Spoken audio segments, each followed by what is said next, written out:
हरियाणा की हर अपडेट के लिए बेल आइकन दबाएं और सब्सक्राइब करें STV हरियाणा न्यूज। वहीं अंबाला की नई अनाज मंडी 1 अप्रैल से शुरू होने वाली फसल खरीद को लेकर पूरी तरह से तैयार है। सरकार ने 1 अप्रैल से सभी मंडी प्रशासन को गेहूं खरीद शुरू करने के साथ साथ मंडी में गेहूं रखने की व्यवस्था के आदेश जारी कर दिए हैं।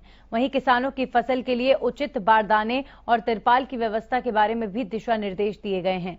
फसल खरीद की तैयारियों को लेकर मंडी सचिव का कहना है कि इस फसल के दाम में सीधे किसान के खाते में जाएंगे और आड़तियों को 2.5% कमीशन भी दिया जाएगा। अंबाला में आड़तियों की एक बैठक भी की गई जिसमें उन्हें सरकारी कायदे कानून से वाकिफ करवाया गया। आड़ती रविंद्र का कहना है कि सरकार जब आड़तियों को 2.5% कमीशन दे रही है और किसानों की फसल कीमत उनके खाते में सीधे ट्रांसफर करने की बात कर रही है तो फिर किसान की फसल की नमी के पैसे भी उनके खाते से काटे जाएं।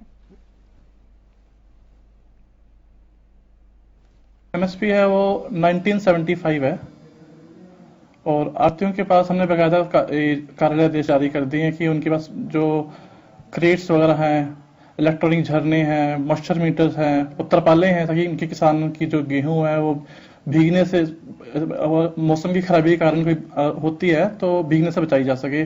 उनके लिए इसके लिए उनके पास तरपाले भी हैं।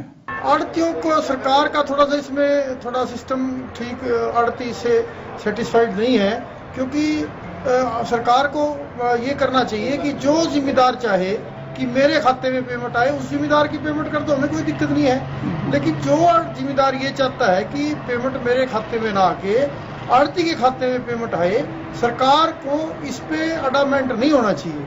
और जो व्यक्ति खुद कह रहा है कि खाते में मेरे खाते की बजाय आड़ती के खाते में पेमेंट आए, वो सरकार को आड़ती के खाते में ही उसकी पेमेंट करनी चाहिए।